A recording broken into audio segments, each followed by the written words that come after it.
We fall into the trap of wearing masks, trying to be everything for everyone. But under all these watchful eyes, who do we become? For our ancestors, the group was everything. Fire and community meant protection. To be cast out was a death sentence. We are still wired to need each other. Our brains are wired for connection. From ancient tribes to modern life, we are driven by fear and belonging. Some things never change.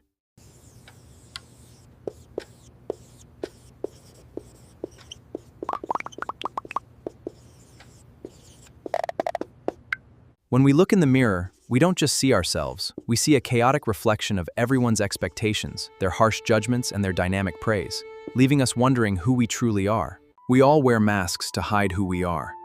But faking a smile is exhausting.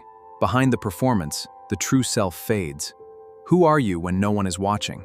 We are born with a pure, authentic self. But to fit in, we build a massive mask.